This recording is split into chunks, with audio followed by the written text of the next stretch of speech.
நான் சொல்றது சாமி கேக்குதோ இல்லையோ உங்களுக்கு கேட்டா போதும். உங்களை ஒருத்தட்ட ஒப்படைக்கணும். அதுக்கு நீங்க சம்மதிக்கணும்.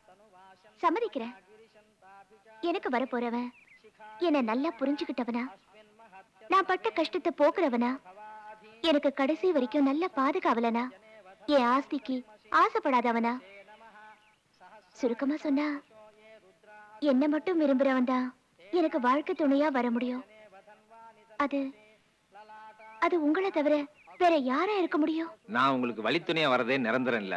வாழ்க்கை துணையா வரணும்னு நினைக்கிறீங்களே, நான் என்னைக்கு இருந்தாலும் ஜெயிலுக்கு போறேன். சட்டத்துக்கும் மனசாட்சிக்கும் கொடுக்கிற மதிப்பை கொஞ்சம் உங்க மனசு புரிஞ்சுக்கிட்டவளுக்கும் கொடுங்க. பைத்தியக்காரத்தனமா பேசாதீங்க பொண்ணி. என்ன கொஞ்சம் புரிஞ்சுக்கங்க.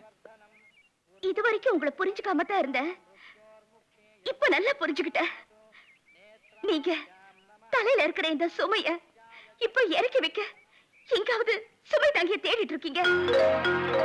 அதனாலதான் அடுத்தவன் தலையில என்ன கட்டிட்டு நீங்க தியாகி பட்டம் வாங்க துடிக்கிறீங்க. என்ன கல்யாணம் பண்ணிக்கிட்டா எங்க உங்க வாழ்க்கையும் பழா போயிடுமோன்னு மூட நம்பிக்கையில உங்களுக்கும் பயமா இருக்கு. என்னால யார் வாழ்க்கையும் பாழாக வேண்டாம். என் வாழ்க்கை என்னுடைய முடியட்டும். நான் வரேன்.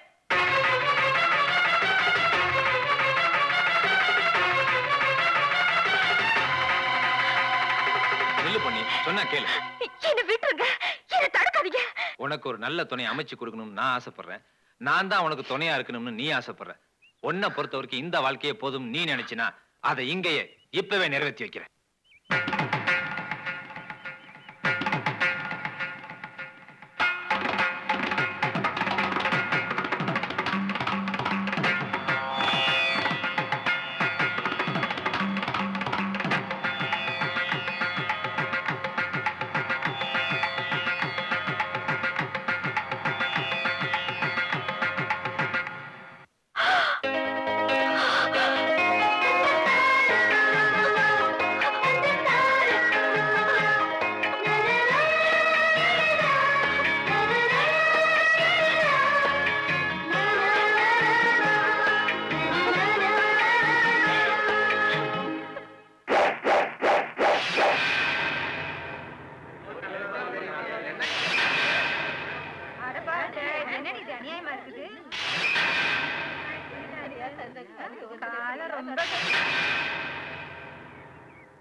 பார்வதி, வசந்தி நேத்து யாரோ பொண்ணு பார்க்க வந்தாங்களா?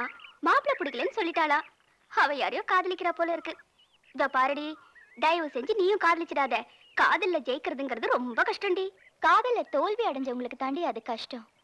காதலை தியாகம் பண்றவங்களுக்கு இல்ல. பார்வதி, காதல்ல தோல்வி அடையறதுலயும் ஒரு சுகம் இருக்குடி. சுகம் எங்க இருக்கும்? சோகம் தான் இருக்கும். அத அனுபவிச்சாதான் தெரியும். ஏன் காதல் நிறைவேறலனா என் ஆசை அழிச்சுக்குவேன். ஆனா பொன்னி காதல் மட்டும் நிறைவேறலனா நான் என்னைய அழிச்சுக்குவேன். இது சத்தியம். ஏய், என்னடி சொல்ற? நான் சொல்றது உனக்கு புரியாது. புரிய வேண்டியவங்களுக்கு புரிஞ்சா போதும். வா போலாம்.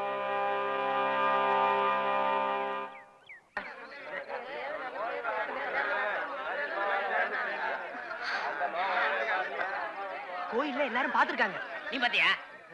மூடிட்டு உட்கார்றா. அரிக்கி ஜெட்டி, அவசரப்படாத. நான் சொல்றத கொஞ்சம் பொறுமையா கேளு. இந்த கல்யாணம் நடக்கும்ங்கற எனக்கு என்னவோ. ஏண்டா வேட்டு கவுண்டம் வீட்டுல உட்காந்துக்கிட்டு தூண்டி விடுறதுக்கு ஒண்ணு அனுப்பிச்சானா? போடா போடா. எங்க வந்தாலும் அடிக்கிறான். போடா. 1000 நாள் இருந்தாலும் வெளியூர்காரங்க நம்ம ஊர் பொண்ணை எப்படியா கட்டி கொடுக்க முடியும்? என்னடா வெளியூர்காரன் உள்ளூர்காரன் பிரிச்சு பேசிக்கிட்டு? பொண்ணுக்கு பாரதியை பிடிச்சிருக்கு, பாரதிக்கு பொண்ணையை பிடிச்சிருக்கு. நம்ம ஊர்கார பொண்ணு, அவளுக்கு யார் இருக்கா? நல்லது கெட்டதுல நம்ம தான சேர்ந்து பண்ணிக்கணும். இருங்கப்பா, நான் என்ன சொல்றேன்னா, உட்கார்றா. என்ன நீ சொல்றது ஒரு வகையில் நியாயம்தான். நாம இங்க கூடி பொண்ணு கல்யாணத்தை பத்தி பேசிட்டு இருக்கிறோம். அது மட்டும் இல்லாம பொண்ணுக்கு நாமெல்லாம் சொந்தக்காரங்க. இத இங்க நிக்கிறானே மாப்பிள பாரதி, ஊரு உறவு சொத்து பத்துன்னு எதுவும் இல்லாத அனாதை. இவனுக்கு யார் இருக்கிறா? நான் இருக்கேன்டா. நான் இருக்கேன். இனிமே உனக்கு சொந்தம் பந்தம் ஒட்டு உறவு எல்லாமே நான் தான்டா. அப்புறம் என்னப்பா, நல்லா கேட்டுக்கிட்டீங்களா? இந்த கல்யாணம் மட்டும் சீரு சிறப்புமா நடக்கணும். பொன்னிக்கு பாரதிக்கு வர்ற வெள்ளிக்கிழமை கல்யாணம்.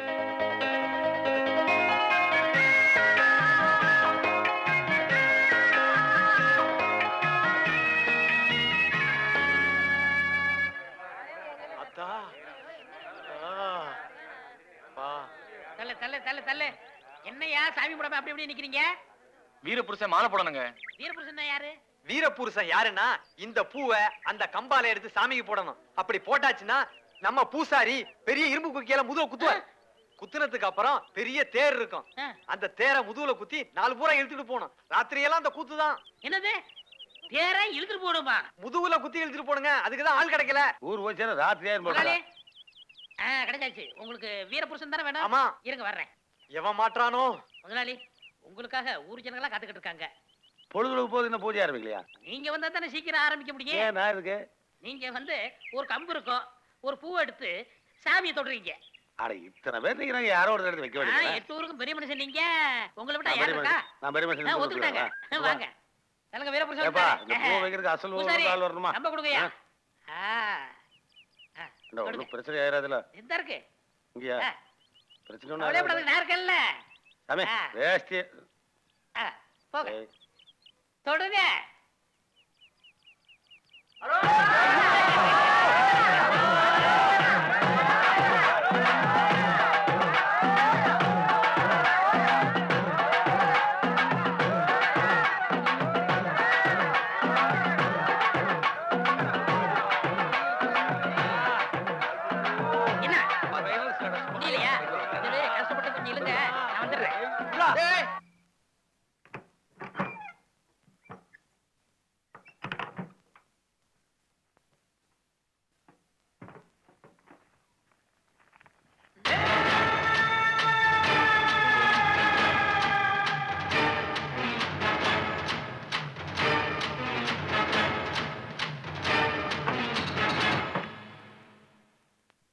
இந்தாங்க நீங்க கொடுத்து வச்ச பணம்.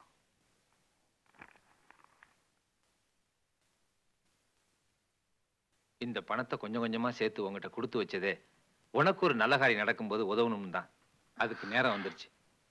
இந்த பணம் உனக்கு சேர வேண்டியதுதான். திருப்பி கொடுத்துறேன். தாலியா. இனிமே வாழ்க்கையில எப்போ நீ சிரிச்சுக்கிட்டு தான் இருக்கணும். மாப்ள, மாப்ள, இந்த பணத்தை கொஞ்சம் வச்சுக்க. நான் போய் பைக் எடுத்து வந்துடுறேன்.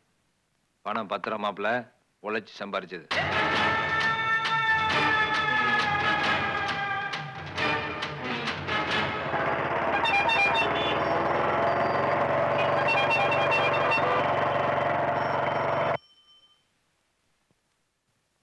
மாப்ள, என்னது?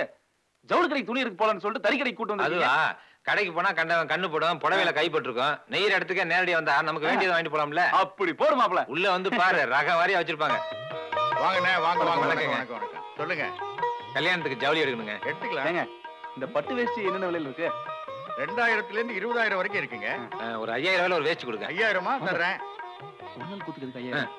ஒரு 2000ல கொடுங்க. 2000லயா கொடுத்துருவோம். சரி. நம்ம தறியில எல்லாமே சூப்பர் தாங்க. இத பாருங்க, இது 2000 ரூபாய். ஆமா, பட்டு சேலை என்ன ரேஞ்சில இருந்து இருக்கு? 3000 ரூபாயில இருந்து 25,000 ரூபாய் வரைக்கும் இருக்கு. அப்படியா? ஆமாங்க. ஒரு 7000 2 சேலை எடுங்க. சரிங்க, கொடுத்துருவோம். 20,000க்கு கம்மியா புடவை இத பாருங்க. போ மாப்ள. இது பாருங்க. எனக்குன்னா 2000, உன் தங்கச்சிக்குன்னா 20,000மா? கோவிச்சுக்காதீங்க மாப்ள. நாளைக்கு பொண்டாட்டி தானே. சரி சரி, 20,000லே போடுங்க. அது 20,000 ரூபாய் பாருங்க. நம்ம கடை ராசியை பாருங்க.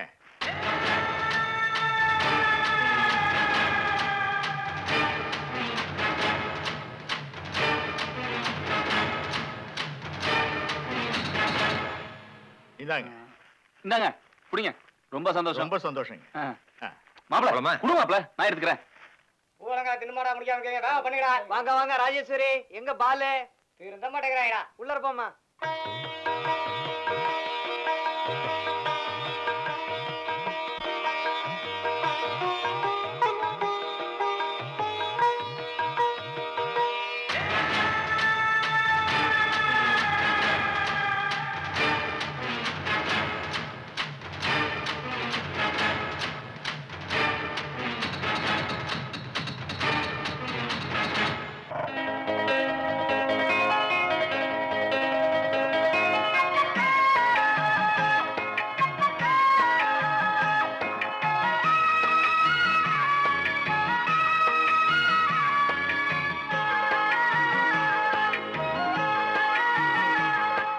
அவ ராவணன் எல்லாம் காணோம்.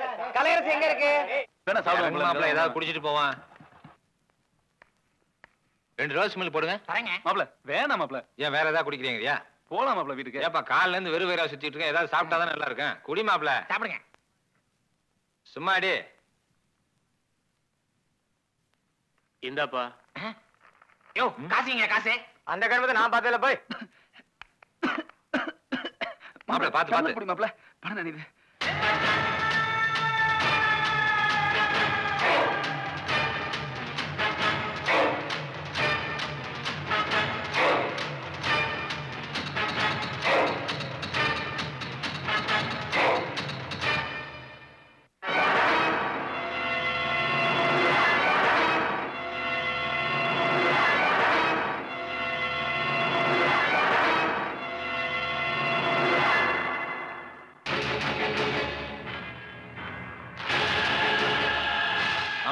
என்ன பணம் நினைச்சு போச்சா? பரவாயில்ல நான் தரேன் விடு. என்ன என்ன அப்படி பாக்குற?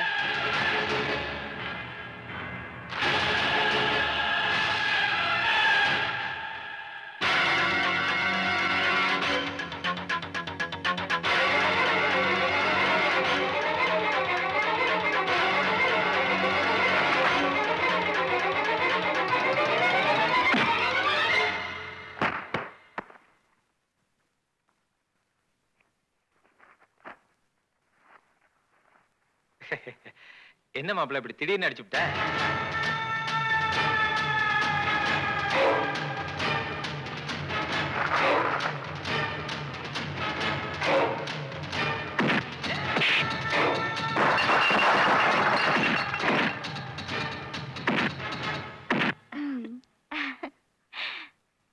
கொடுத்து வச்சவ.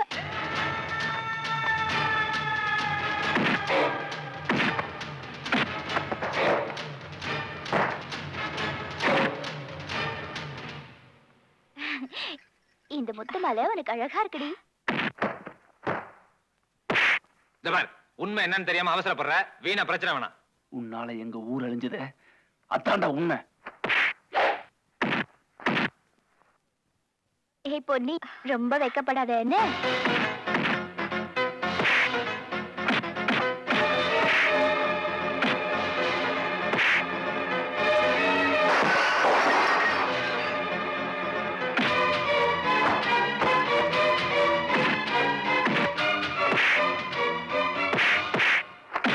அதிர்ஷ்டக்காரடி நீ. ஆசைப்பட்டவனே அடைய போற.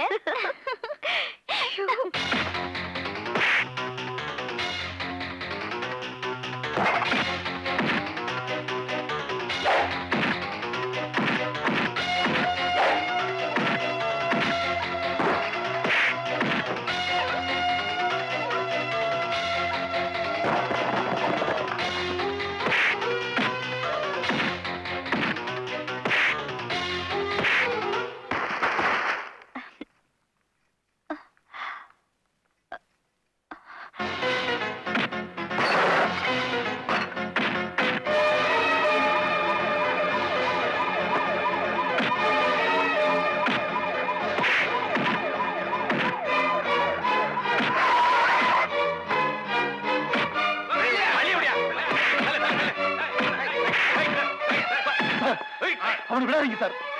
எங்க ஊர் அழிஞ்சதுக்கு காரணமே அவன் தான் சார். எதா இருந்தாலும் ஸ்டேஷன்ல போய் பேசிக்கலாம்.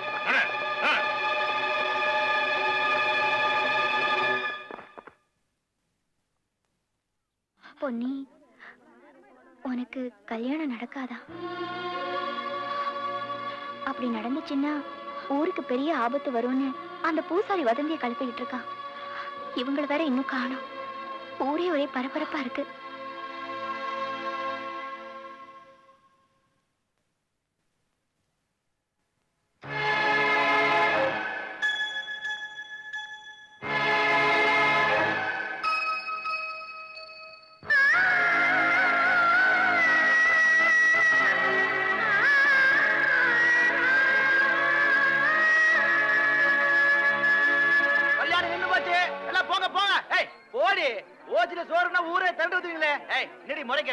உனக்கெல்லாம் ஒரு மண்டையில் ஒரு பெரிய கொண்டை.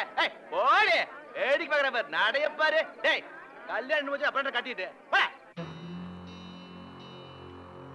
வானம் பொறுத்துக்குமா இந்த பூமி பொறுத்துக்குமா மேகம் பொறுத்துக்குமா இந்த சாமி பொறுத்துக்குமா நதியை போல நீ நடந்து வருவாய் பழைய வீதியை மாற்றி உலகம் போற்ற அமைவாய் வானம் பொறுத்துக்குமா இந்த பூமி பொறுத்துக்குமா மேகம் பொறுத்துக்குமா இந்த சாமி பொறுத்துக்குமா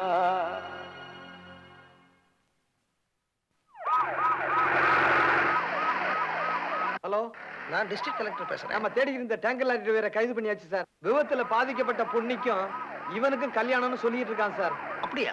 அந்த பொண்ணை பத்தின டீடைல்ஸ்லாம் உங்களுக்கு தெரியும்னு சொல்றான் சார். பொண்ணு என்கிட்ட எல்லாத்தையும் சொன்னா. நானும் இன்ஃபர்மேஷன் கேதர் பண்ணிருக்கேன். அவன் அங்கேயே இருக்கட்டும். Okay sir. Hello, traffic control. Traffic sergeant சொர்ணலிங்கத்தை D1 போலீஸ் ஸ்டேஷன் வந்தீங்களா? Hello, general hospital. நான் டிஸ்ட்ரிக்ட் கலெக்டர் பேசுறேன். SR37 ஆக்சிடென்ட் ஃபெயிலோட சீஃப் டாக்டர் முத்துசாமியை D1 போலீஸ் ஸ்டேஷன் வர சொல்றீங்களா? தேங்க்யூ.